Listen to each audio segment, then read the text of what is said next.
bow down to his lotus feet with great awe and reverence. By his grace, going across the ocean of material suffering, and obtain the mercy of Krishna. The only wish to have my consciousness purified by the words emanating from his lotus mouth. Attachment to his lotus feet is the perfection that fulfills all desires. He opens my darkened eyes, and fills my heart with transcendental knowledge. He is my Lord, earth after earth. From ecstatic pregnance, by negative purposes destroyed. The Vedic scriptures sing of his merit. Our spiritual master is the ocean of mercy, the friend of the poor, and the Lord and master of the devotees. O Master, please be merciful unto us. Give us the shade of your lotus feet.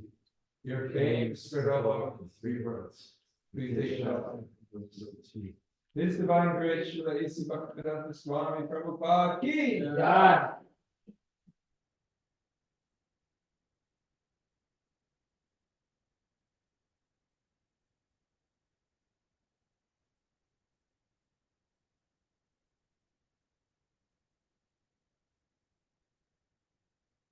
Krishna, devotees, thank you for staying with us here at the morning program. Those that helped for the Prashad distribution, thank you for the service and all the devotees that were joining us later in the temple room. Hope you enjoyed your morning japa. We welcome in our online audience for our morning Zoom Bhagavatam class. Saturday mornings we do it live here in the temple. So today's class will be given by Shashi Sekhara Prabhu. We're going to about 8:45, at which time breakfast will be served. Chai. We're not going to use a microphone, so come close. Yeah, just come closer. You can't. There's a group that's on Zoom land that's like out there. You can't really see them, but then in the temple room will come closer. Chai. Okay. Hare Krishna. Good morning and welcome. Thank you, Ganapati Prabhu. Hare Krishna. Please accept my humble obeisances. All glories to Srila Prabhupada. Yeah, please accept my obeisances. All glories to Srila Prabhupada. Okay, so we'll start with the Jai Radha Madhava prayers.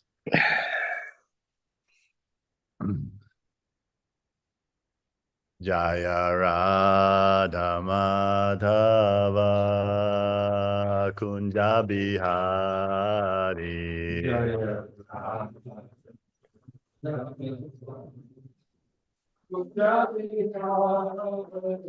Jaya Radha Madhava Kunja Bihari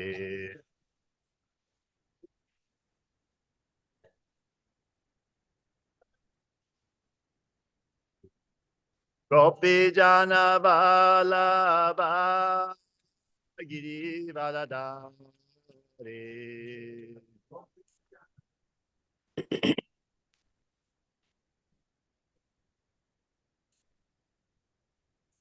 Yashoda Nandana Braja Janarandana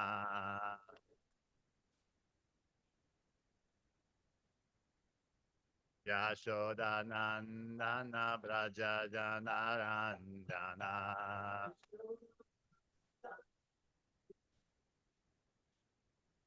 Yamuna Chira Vanachari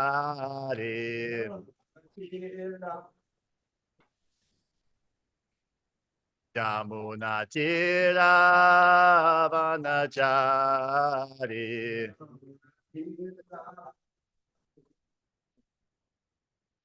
Jaya Radha Madhava Kunja Bihari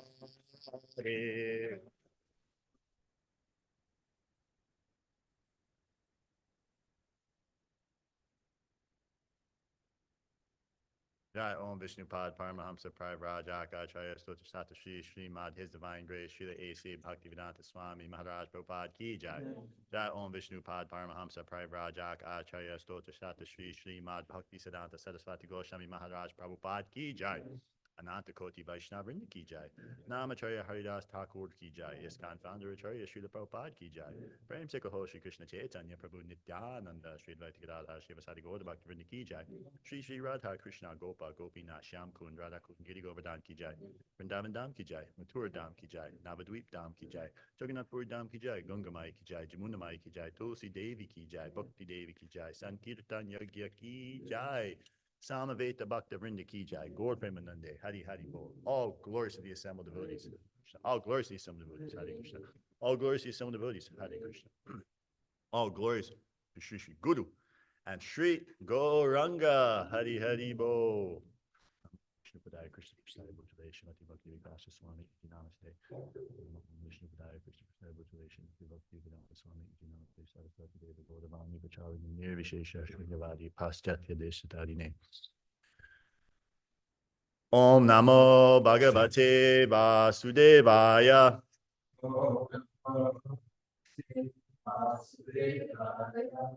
Om Namo Bhagavate Vasudevaya.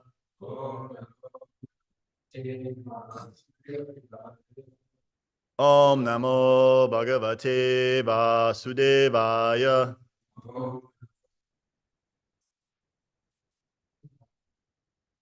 We are studying and reading from the Srimad Bhagavatam, Canto 2, Chapter 6, Verse 39. We'll go through the Sanskrit. Okay.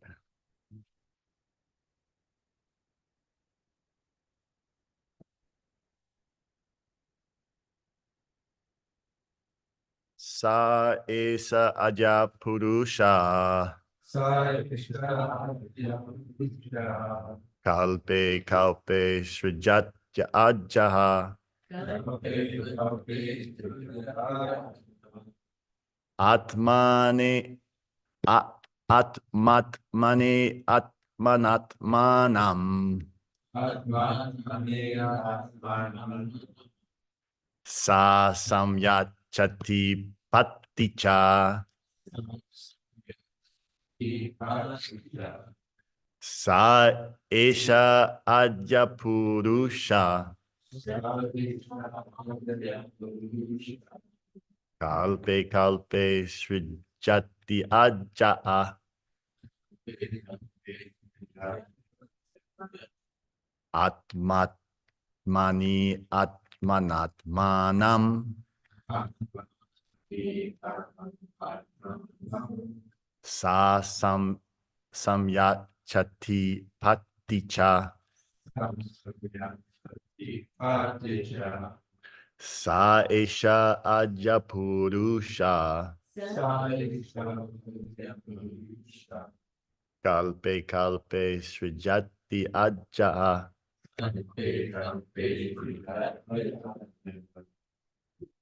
Atmatmane atmanatmanam.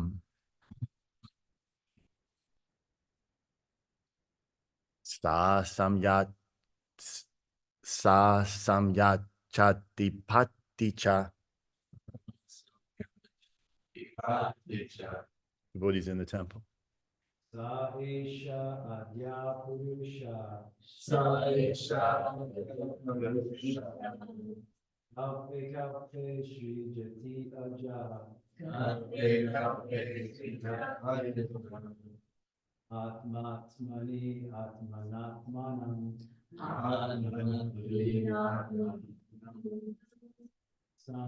Sa samyachiti bhakticha.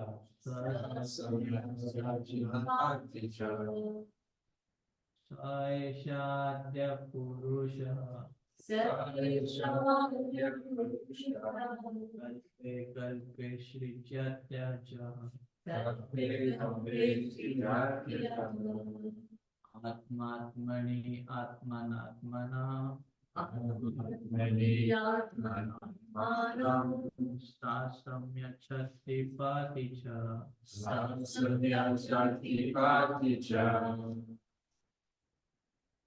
Saishadya Purusha Saishadya Purusha Kalpe Kalpe Shri Jatyaja Kalpe Kalpe Sridharyaja Atmane Atmanatmanam Atmani Atmanam Sasanya Chati Paticha Sarasaya Chati Paticha Saesha Ada Purusha Saishadya Purusha Kalpe Kalpe Sujati Aja Kalpe Kalpe Sridharyaja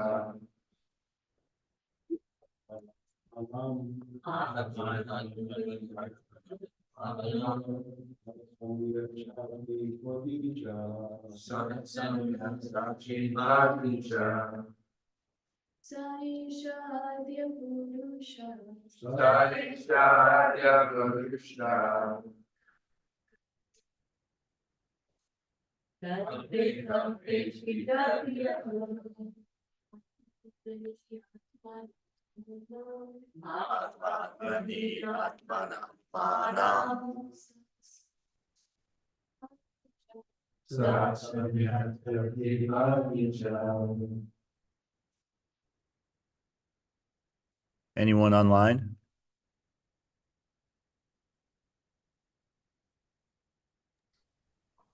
Saesha Adya Purusha.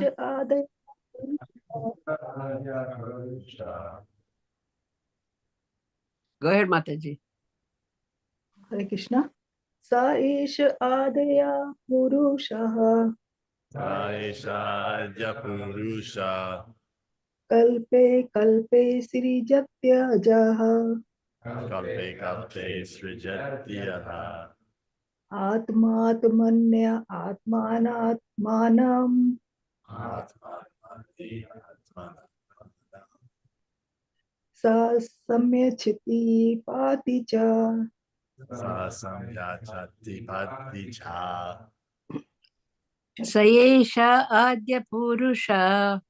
Saishadya Purusha Kalpe Kalpe Srijatyaja.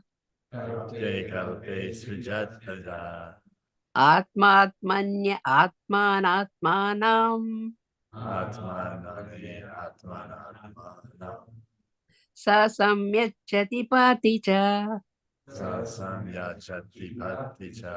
Hare Krishna. Hare Krishna. Okay, we'll go through the word for word. Sa, he, Esha, the very, Adya, the original personality of Godhead, the Purusha, the Mahavishnu incarnation, a plenary portion of Govinda, Lord Krishna, A plenary portion of Govinda, Lord Krishna. Kalpe Kalpe, Kalpe, in each and every millennium, each and every millennium. Sri Jati Sri Jati creates creates Aja, Aja, the unborn, the unborn. Atma, Atma, self, self. Atmani, Atmani, upon the self, self. Atmana, Atmana, by his own self, his own self. Atmanam, Atman, own self, own self. Sa, he, He, Samyachati, Jati, absorbs, Pati, maintains, Cha, also. Translation and purport by His Divine Grace Srila A.C. Bhaktivedanta Swami Prabhupada. Okay. That supreme original personality of Godhead, Lord Sri Krishna, expanding his plenary portion as Mahavishnu, the first incarnation, creates this manifested cosmos. But he is unborn. The creation, however, takes place in him. And the material substance and manifestations are all himself. He maintains them for some time and absorbs them into himself again. The creation is non-different from the Lord, and still he is not in the creation. This is explained in the Bhagavad Gita 9:4 as follows.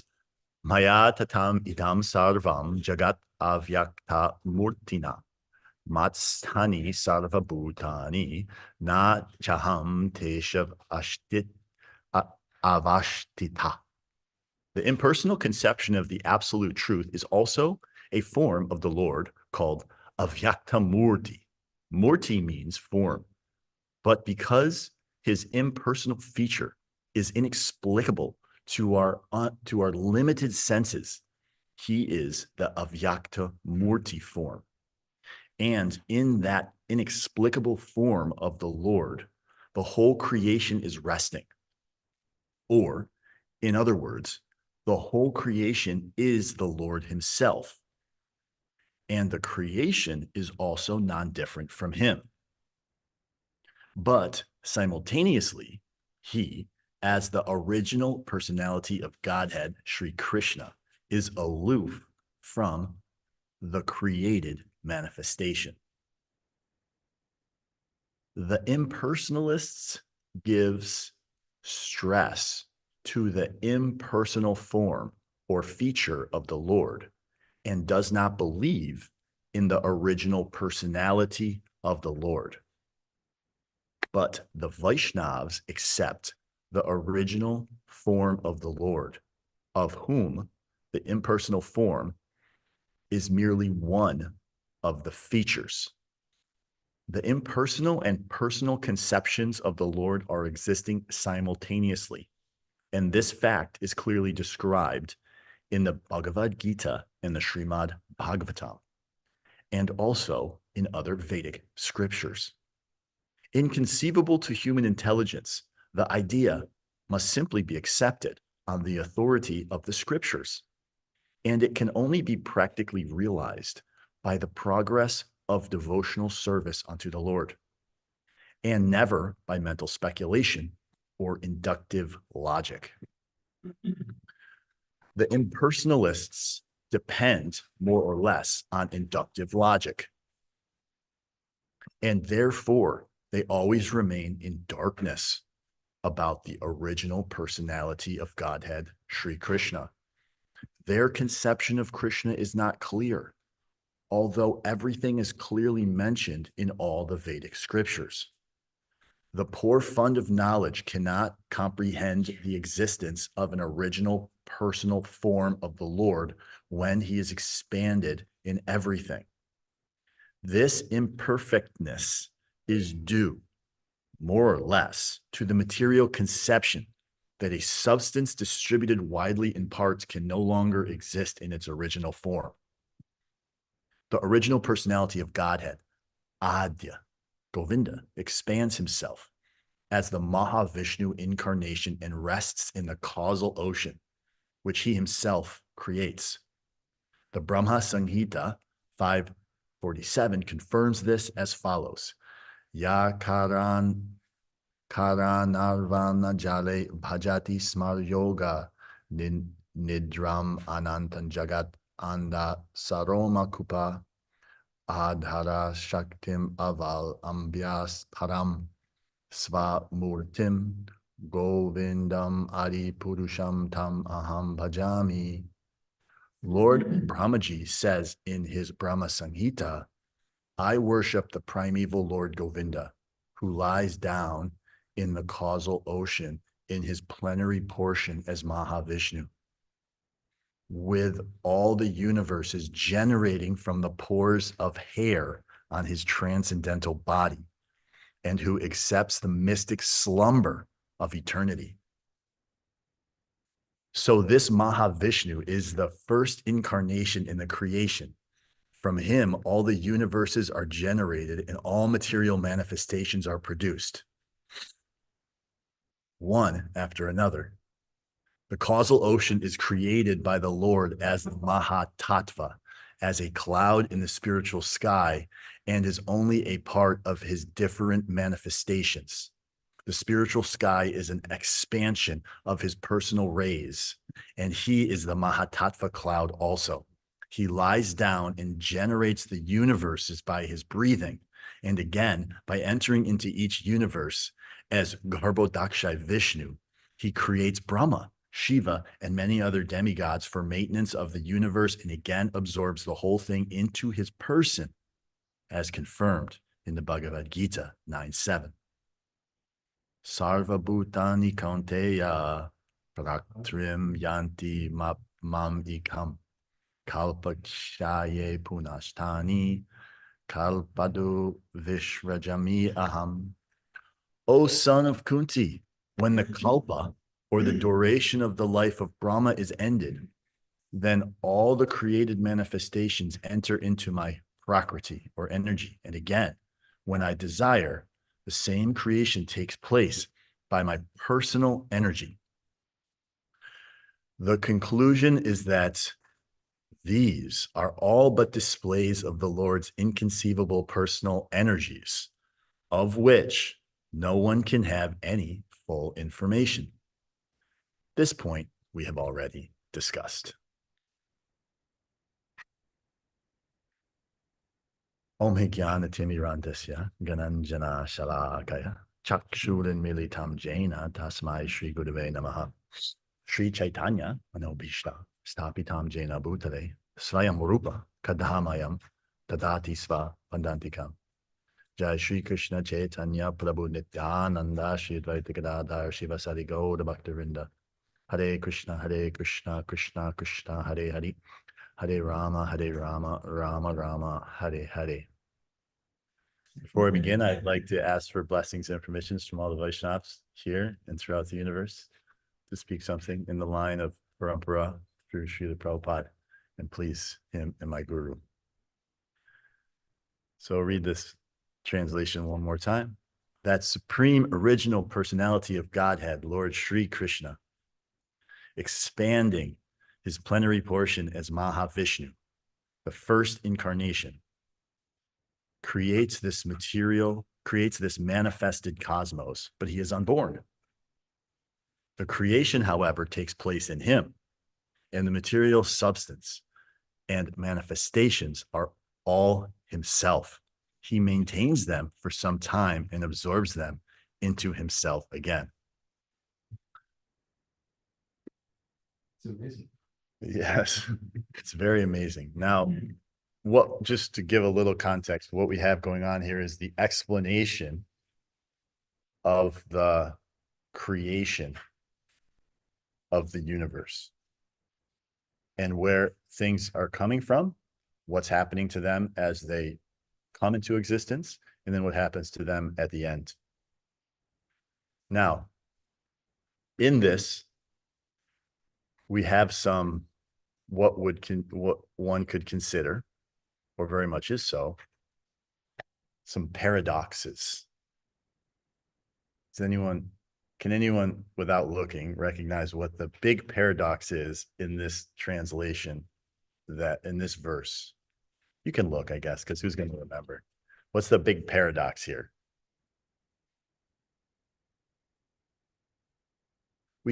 He's the first incarnation, yet he's unborn.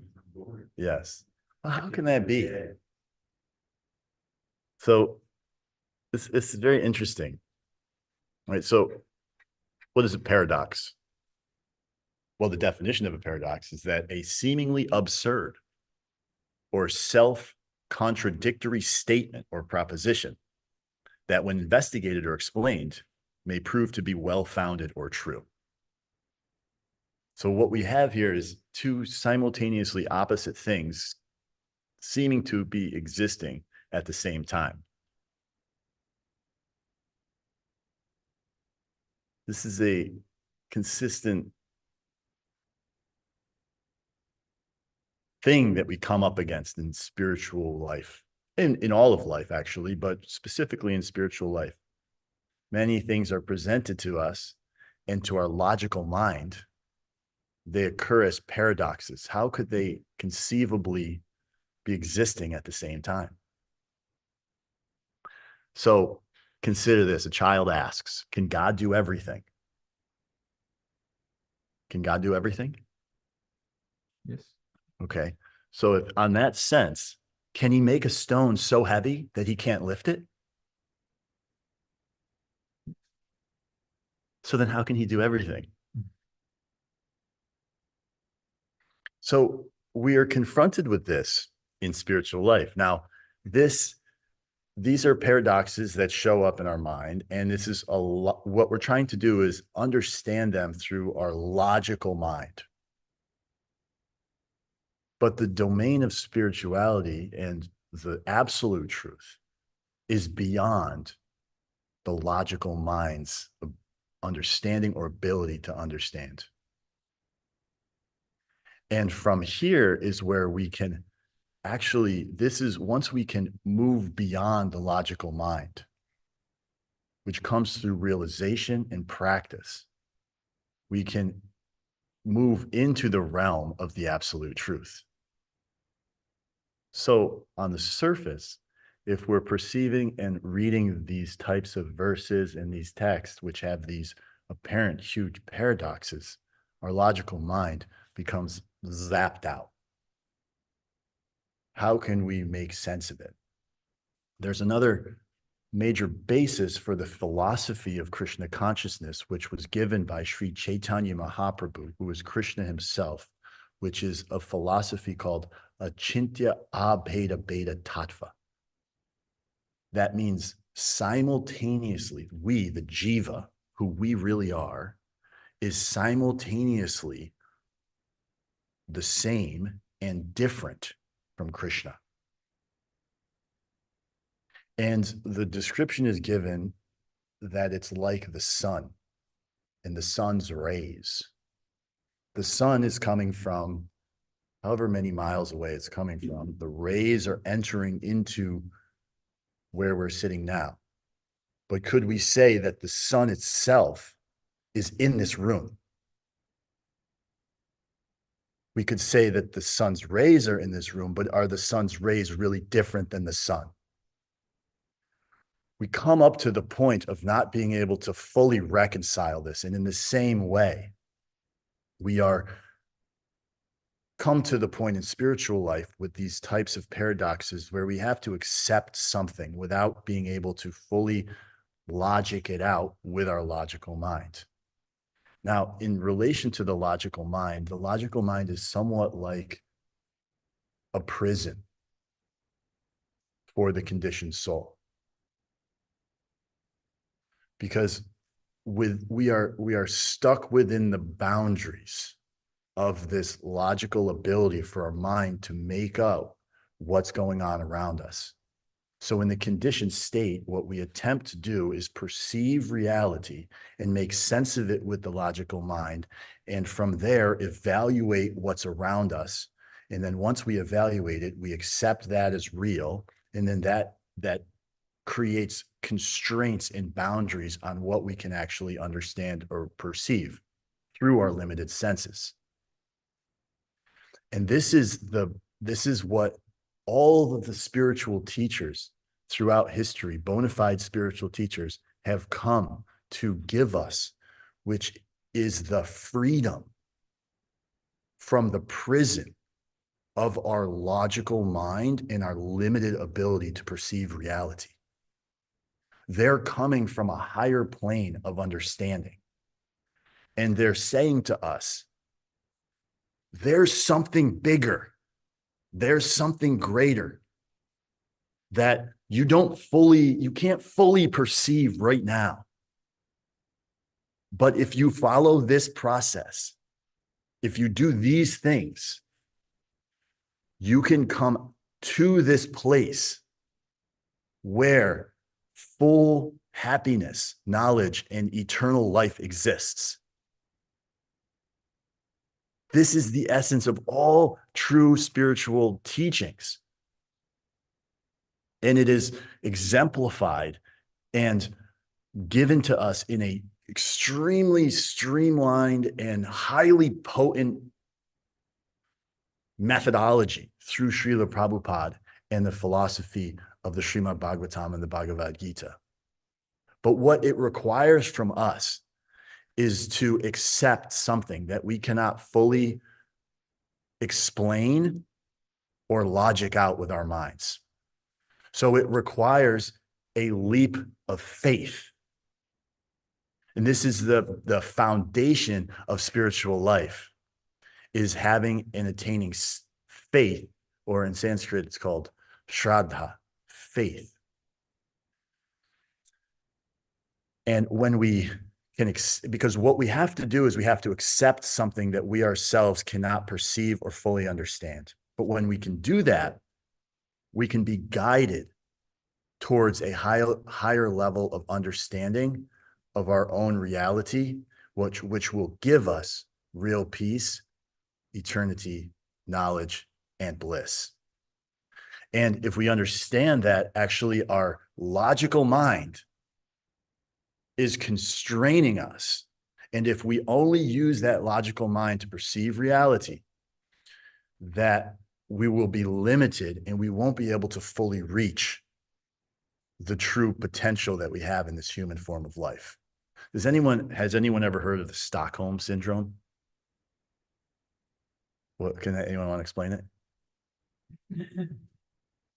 When you're like being held hostage and you start to side with your captive. Yes, exactly. So it's this clinical researchers or whatever have come up, there's this many instances that they find that people become held captive for whatever reason. Actually, the reason why it's called Stockholm syndrome is because in 1973, there was a bank robbery and like 6 people or something ended up being held hostage for like a week by this man. And by the end of it, they all ended up siding with this man, and they actually, the man who was holding them hostage went to prison, and they created a fund and a whole thing to try to get him out of prison. Stockholm syndrome. This was in Stockholm in 1973. And not only this, but many instances we see that there's a situation where people are being held hostage, and they're siding with, or they're feeling attraction or a connection to that's holding them hostage. And I would say, and we can see that in the same way, we have Stockholm syndrome for that which is holding us hostage in this material world, which is our attachments through our logical mind and our attachments to our personality. But then at the same time, we ask, how can we become free? Because we are suffering. So we seek out ways to become free from the suffering that we find. And before we come to Krishna consciousness, we try so many things and we always end up frustrated. But then even when we come to Krishna consciousness, we understand that, okay, I need to let go of this. I need to let go of my attachments, and I need to move away from my own personal enjoyment in this material world and focus on, being pleasing the senses of Krishna. But there's so many deeply ingrained attachments that we have that we hold on. I've given this metaphor. It's not even a metaphor, but this story previously. There's it's said somewhere, I don't know, Srila Prabhupada gives this story, but there's a group of sages in the forest, and there's one highly evolved sage with them. And the other sages ask him, we can't let go of our material attachments. What is it that's holding on, that's keeping us stuck to this material world? And then the one highly evolved sage goes up to a tree and he hugs the tree. He holds the tree really tight and he starts screaming, let me go, let me go, let me go. And so like this, we're holding on to something, but then we're asking, why are we held? Why are we stuck? So this is how actually, at first we need, as I mentioned, faith to begin this process. And then in this Bhagavad Gita verse that Prabhupada mentions in this purport, Bhagavad Gita 9:4, Krishna, the purport, Prabhupada says, Krishna cannot be understood through our material senses. So then the question is, how can we understand Krishna? So how can we move towards letting go of these material attachments? He gives the answer. Only to one who is engaged in pure devotional service under proper guidance is Krishna revealed. So pure devotional service. Pure devotional service means unmotivated, uninterrupted service to the master, who is Krishna. So when we can let go of our desires to have our own happiness and be fully focused on Krishna's happiness and be performing activities that are in service of that master who is Krishna, then we are performing devotional service. And that devotional service can be performed in the temple. That devotional service can be performed outside of the temple. But the important aspect is that it's under the proper guidance. And what is the proper guidance? The proper guidance is in the parampara, or the disciplic succession through the bona fide lineage of spiritual teachers. And we specifically have a Srila Prabhupada as our guide and our direction. So if we follow Srila Prabhupada's direction and we follow the teachers underneath Srila Prabhupada who are bona fide, then we can be sure that we are under the proper guidance, so that what can happen? Krishna can be revealed to us. And if Krishna becomes revealed to us, what happens? We can find peace and happiness in this very life. We can break free from the frustrations. We can break free from the prison of the logical mind, which is holding us inside of a limited view of reality, which ultimately keeps us in the cycle of samsara. What is the cycle of samsara? The cycle of birth, death, old age, and disease, repeatedly taking bodies. Reincarnation is a fact. It is described that what happens at the end, any jiva, any soul, who we really are, the energy, the person who's inhabiting the body, when it grows old, it is born, it grows, and then it dies. And then at the end of the body, when it has no more use for the body, it transmigrates to another body. This is what's called reincarnation. And this is the process lifetime after lifetime in the material world. And the way that we take on more bodies is based on what we've done in the current body. And there's no guarantee of what type of body we're going to get after we have this human form. This is one of the big questions when we start to explain reincarnation to people. So the understanding that, hey, at the end of this life, I may very well end up in another life is acceptable. But the idea that actually you might not end up in another human body really throws people for a loop when they hear that. But that's a fact, because actually it's very logical if you want to be logical about it, if you want to stick within the confines of logic, that there's so many living entities that are living just like us, but don't have human bodies. How is it that we ended up that we have human bodies and they don't? What's the explanation? Well, we have the explanation, actually. The explanation is that based on the karma, based on the evolution of their consciousness, not evolution of species, but evolution of consciousness, we end up in a particular type of body. And to end up in the human form of body is a very rare and valuable opportunity. Why? Because we have an intelligence and an ability to perceive the reality of who we are through understanding our position as an eternal servant of the Supreme Soul, who is Krishna. So, as we are parts and parcel of the Supreme Soul, in the human form of life, we can understand that we are a part of the Supreme Soul and that our mission is to break free from the cycle of the material world suffering and go back to the spiritual world. Because we originally came from the spiritual world. Another paradox, by the way, but we won't get into that. Because we were in the spiritual world, now we're in the material world, and we're going to go back to the spiritual world. But then once we go back, we don't come back to the material world.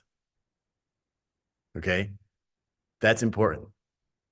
But to get out of the material energy, actually it's described that it's like an egg. So real quick, this is interesting because in this verse, we're talking about Mahavishnu. Get this, Mahavishnu is emanating. He's so big that he's emanating universes from his pores. How big is that? And so it's also described that there's innumerable universes, and they're shaped like eggs. It's described by Chaitanya Mahaprabhu that it's like a bucket of mustard seeds. Universes, like imagine this, right? It's a bucket of mustard seeds. Every single one of those mustard seeds is like a universe. Is like, so that, and every universe is inconceivably big. And then that's just the material creation. And the spiritual portion of creation is said to be 3/4 the size of the material creation. Mahavishnu is so big, he's emanating pores. He's emanating universes out of his pores. So from there, we understand that Krishna is very inconceivable. But our position is that we don't need to understand all of this with our logical mind. We need to, for us to make progress in our spiritual life, we follow the directions of the spiritual teachers. We take direction and guidance, and we perform devotional service to make progress in spiritual life. It's very simple. We don't need the logical mind, really.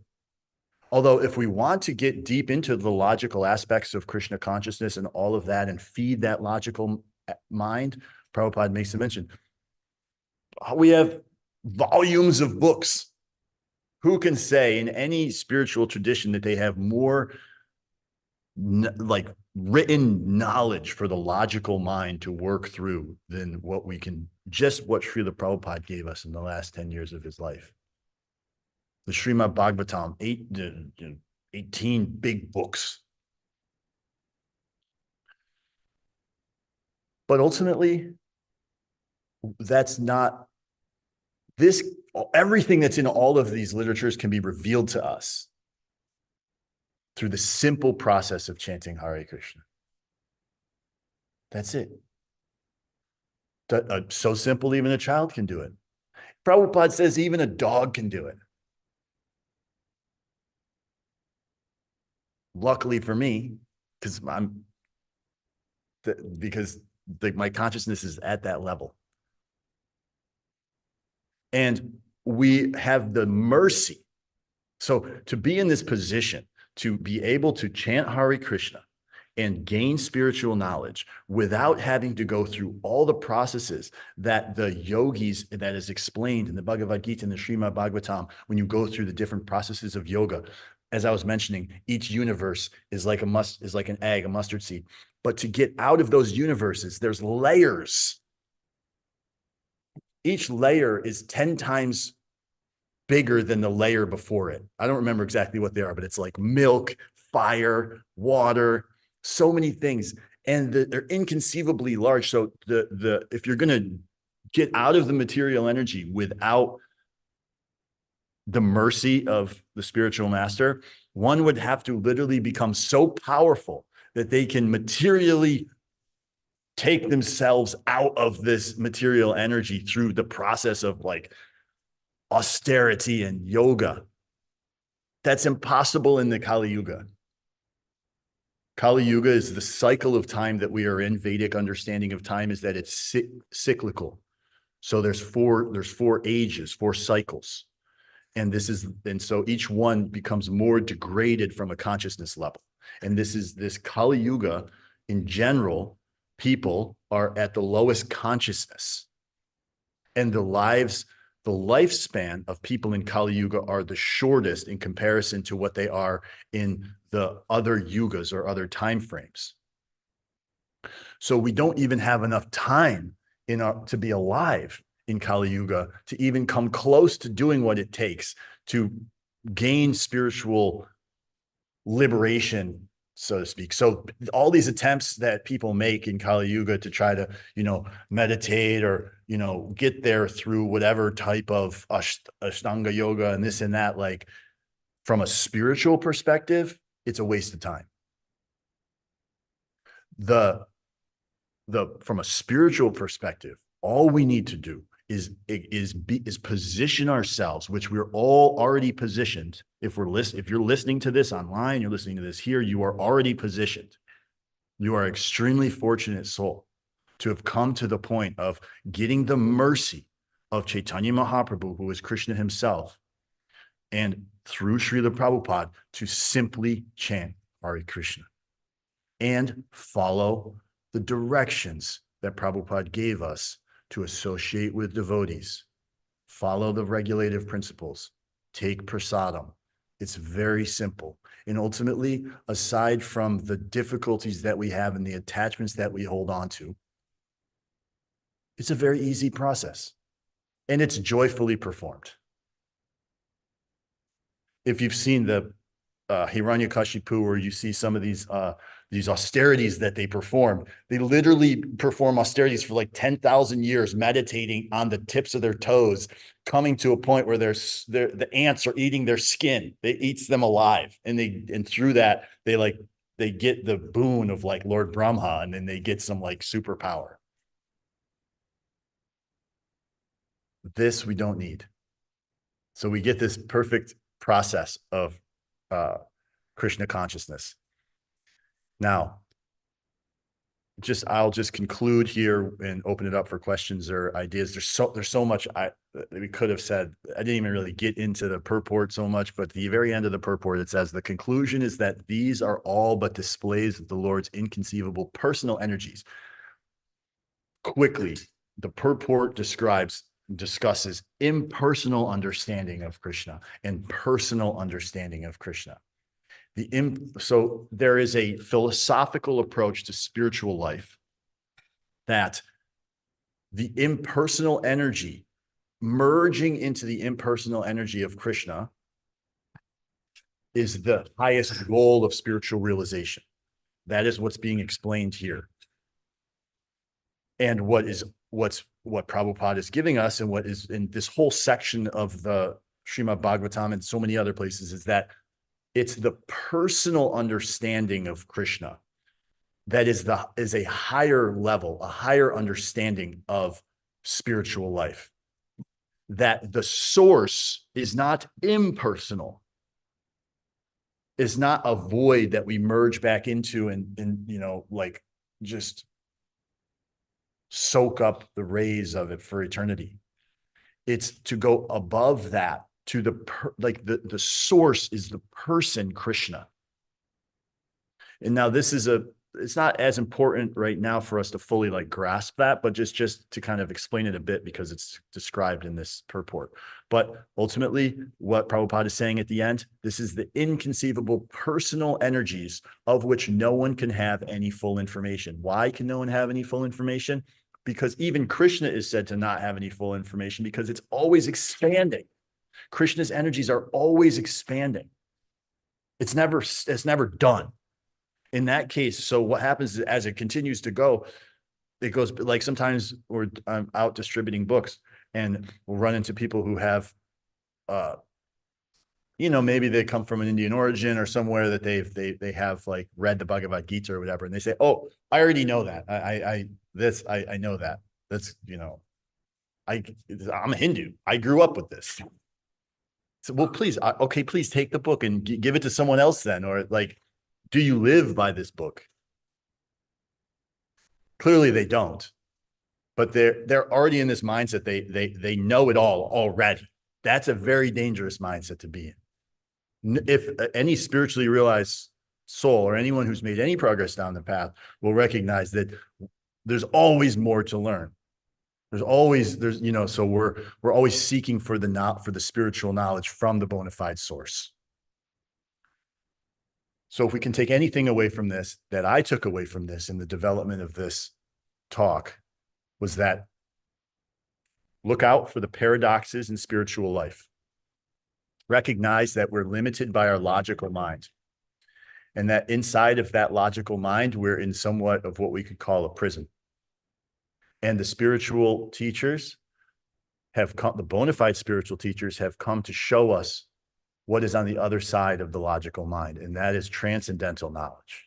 And that can only be realized through devotional service, through under a bona fide spiritual teacher like Srila Prabhupada. So thank you very much. And if there's any thoughts, questions, comments, objections, we'll start here inside the temple, and then we can go to if anyone has any. Yes, Prabhu. Was it says Mahavishnu is the first incarnation, but as we all know that Sankarshan is the like he expanded himself into Sankarshan first, and then first protocol expansion takes place, and then Mahavishnu. Like after that, Mahavishnu. So why is Prabhupada saying Mahavishnu is the first incarnation? It's a good question. That I don't have the answer. That's a bit beyond my pay grade.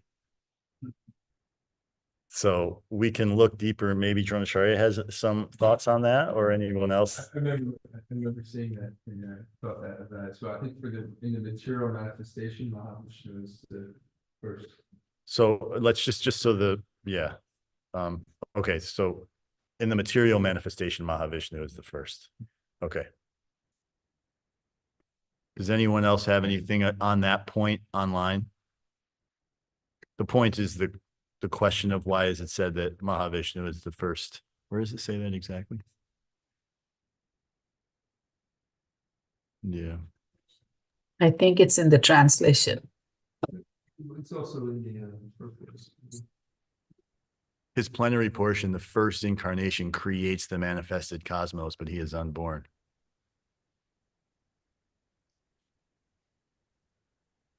Yeah. And so here it is. In the paragraph, it starts in the purport. The paragraph starts. So this Mahavishnu is the first incarnation in the creation, and from him all universes are generated. The first incarnation, when they say creation,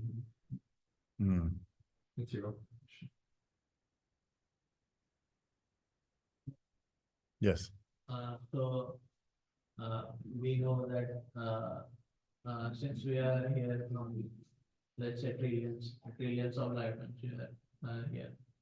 So but then when we let's say by luck we go back to our end. Prabhupada says it's mere moments is less than a millisecond.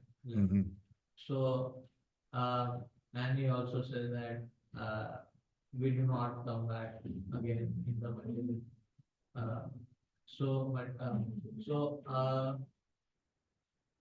Why we still like there might be a chance that we might think that we are the controller, and so why? So I was just actually a few weeks ago, I was talking about this with Vishnu Gadar Prabhu, and he said that there is a lot of difficulty and confusion in relation to this point. But I had this exact question because he said, because usually always once we go back, we don't come back. But there is still the possibility of coming back because of free will.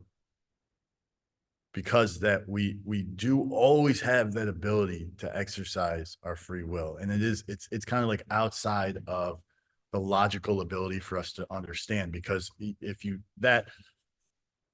said, okay, well, to get there, we have to be fully pure, right? We have to be completely purified here in this material world to be able to get back to the spiritual world. So then how is it that we could possibly come back if we're totally pure? And that is something that we kind of can't come to an inference with in the logical mind. But the answer that I got from Vishnu Prabhu is that because there's still free will, even in the spiritual world, there's always that little tiny bit of chance that you can utilize that free will to come back. And Dronacharya, if you have any thoughts on that or anything, I mean, this is very highly, I also, like, yeah. I heard you say Okay. it's plausible that he can, in theory, it's possible because of free will. Right. It's not my words, but I have heard this saying that, like, even if we do have free will, after thinking like I am the controller, that lifetime we have spent in the material world, all of the tragedies we have, all of the torture we have, got. So like after thinking that uh, it starts getting in your mind again, and then it cancels out your thinking that you have free will. Yeah, actually, that is one thing that was brought up in the conversation as well, that we can remember, like we have a remembrance of what happened to us, what it was like, the suffering that we had to endure in the material world. But yeah, go ahead.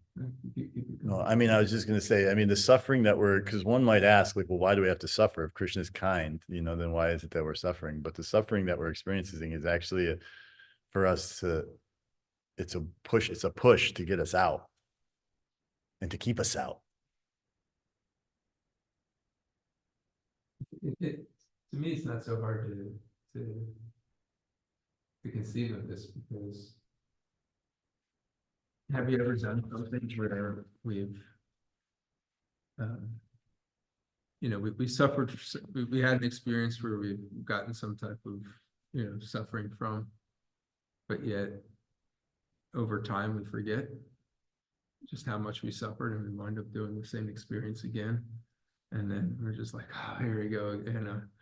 We forget. Yeah. We get covered over. Now, I guess in our original spiritual consciousness, we'd be fully cognizant of everything, but the potential for us to redo something that we knew caused us suffering, and we knew that it was suffering, but yet we still think maybe this time it'll be different. That's our experience in the material world. We think, well, this time I figure, this time I'll steer clear of all the trouble, Right. but we don't. It still finds us. So that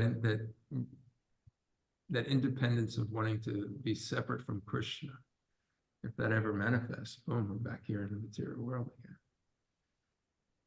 Right. But the idea is that once you go through that experience, that you'll never want to experience that again. But it's plausible. Yeah.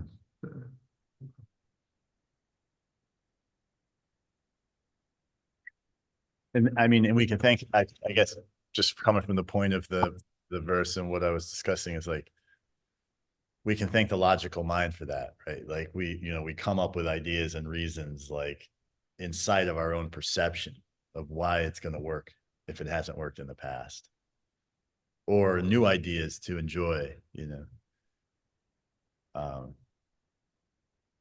because from the Vedic understanding of this, it's not just like the consciousness is broken down into different categories, right? There's there's the soul, the intelligence, and the mind. So, and the senses are part of the mind. It's like the repository of the senses. It's actually described that the mind is a sense. And what's usually happening before we come into in a conditioned state, the senses are the mind is being controlled by the senses to get, touch, taste, feel. And it's utilized, and so that and those can never be satisfied, the senses in the mind, especially, when they're controlled by the desires. And that intelligence as a function of the consciousness is then used by the senses and the mind to get what it wants. And the soul is like just lost. But then what we do in spiritual life is we come to the proper, it's the opposite. Instead of the intelligence being used by the mind and the senses, the soul is directing. There's a picture in the Bhagavad Gita with the horses and the reins, and it's like there's an explanation in this.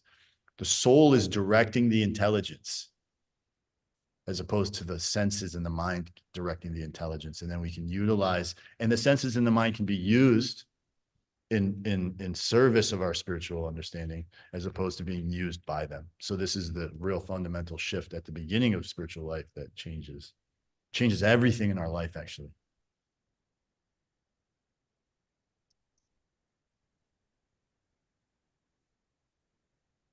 Anything from anyone online or anyone else? Hare Krishna, Prabhu. The way I was in my small mind reconciling this is we get reformed in this prison house, and then so we go back. So most of the time when we get reformed, we will not make the same mistake. But then that free will is still given by Krishna, and so we can exercise that free will, but we will obviously not choose to. So to me, in that way, if I explain that way to myself, I'm able to, see that it all fits very nicely. But my question is more for you preachers than, you said there is an element of faith. You have to accept that is the truth. How do you preach to people who say, see, that's the gray area where people say, we'll pick up this method or we'll pick up some other method? How do you preach to them and say, this is the right path? So we can appeal to the logical mind, and we can appeal to the different aspects of the senses. And Srila Prabhupada was a master in this, and this is how he did in the beginning. What did he do? He gave prasadam. There's the different levels. Some people like music. Okay, we have music. Some people they love food. They have food. Some people, they need their logical mind. Like, okay, what is this? Let me read about this. This makes sense. Yeah, I got it. Like every aspect is there. Some people can just blindly like, oh, okay, I can sit here and chant Hare Krishna. This is easy. They like to do it. So we have to meet people where they are. And if we follow Srila Prabhupada's example, we can maintain the bona fide aspects of Krishna consciousness and still meet people where they are by giving them what appeals to them at their level of understanding. Is that okay? Thank you, Prabhu. Yes. Muktidatri Mataji has her hand up. Hare Krishna, Mataji. Muktidatri. Hare Krishna, Prabhu. Pranam. Pranams. Sasi Sekhara, Prabhu. Hare Krishna, Dandar Pranam. This Brajesh Govinda Das. Hare Krishna. Yeah, I hear this lecture. You are very nice thing. You mentioned this just for reflection. I see you. I hear that you say someone in the born in might be India or something. When we try to distribute the books or Krishna consciousness, something we're talking about, they said, yeah, we know about that. We know about, yeah. This is kind of ego they have. Really, the Prabhupada said that our modesty is really whatever we know, but this is not really enough. We have to know more and more, but we just think about I don't know anything. There's and also I can share in my His Holiness.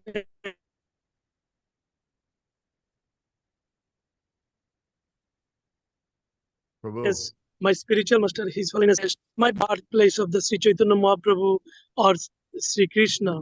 You don't think like, yeah, I'm already in the birthplace in Krishna, I'll be delivered. No, you have to do but this is your great achievement, because might be your past karma or like the past time you have the greatness. That's why you are born in this country for the birthplace of the Lord. But you have to do these activities this time, your Krishna consciousness. If you neglect this, then he said you will might be lost the Vaikuntha Biman. I mean the airplane of the Vaikuntha. You will lost anyway. Then this is the very required and important. You have to do your Krishna consciousness this time. Thank you, Prabhu. Hare Krishna. Yeah, it's similar. Just like Bharat Maharaj, he was he had prema bhav. He was at a point of prema with Krishna, living in the forest, and he got attached to a deer. So he had to come back in the life of a deer in his next life. So as you mentioned, you can be on the Vimana going back to Godhead and still fall and still get back. So we had to be very careful. And Prabhupada told us that in so many ways. Thank you, Prabhu. Hare Krishna. All right, thank you, Prabhu. Wonderful class. Hare Krishna. Thank you. Krishna Prabhuji, very nice class. Thank you. And I have one question. First, I want to say that I really like the point you said, when the source directs the intelligence, and then with that intelligence, we use the senses, mind senses. If the soul is not purified, so we will not make the intelligent decision, and we will not use the senses in a proper way. Is that right? Yes. Well, so until the soul is purified, we have to fully, I mean, even then, we really have to, that's why we have to take direction from a purified soul. So we're always taking direction from a guru and this purified soul until we are purified, in which case we still take direction from a purified soul. Okay. And intelligence is that means consciousness. It's not a matter, this consciousness. No, so intelligence is it's like, you can look at it a different section. Intelligence is a function of consciousness. It's like a category. It's its own thing. And like from a Western perspective, or from the idea of the mind, it's like you have the mind, and it's all the mind and the consciousness. It's all one thing. But actually, from the Vedic understanding in Bhagavad Gita, it's explained in the Bhagavad Gita that it's broken out into the mind, the intelligence, false ego, soul, the body. These are all separate things. And this is in the material, subtle body. This is material, but then there's also the spiritual. The soul is spiritual, but when we go back to the spiritual world, we actually have an intelligence in the spiritual world. We have an identity, an eternal identity in the spiritual world. Okay, so it is the function of the soul, intelligence, kind of like function. Function of the consciousness, but everything is ultimately coming from from the soul. Yeah. Soul. Okay. It's not merged together. Yeah. Yeah. Okay. So okay. Thank you very much. From my understanding, I may be, I have a very minimal understanding, so I'm doing my best to explain. Yeah. Thank you. Hare Krishna. Hare Krishna.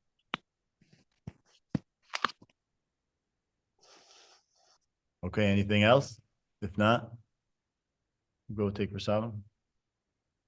Jai Hare Krishna. Vanchakopa Trupyasya Kripa Sindhu Vacha Patitanam Pavanebhyo Vaishnavebhyo Namo Namah. Thank you very much, Prabhu. Thank you.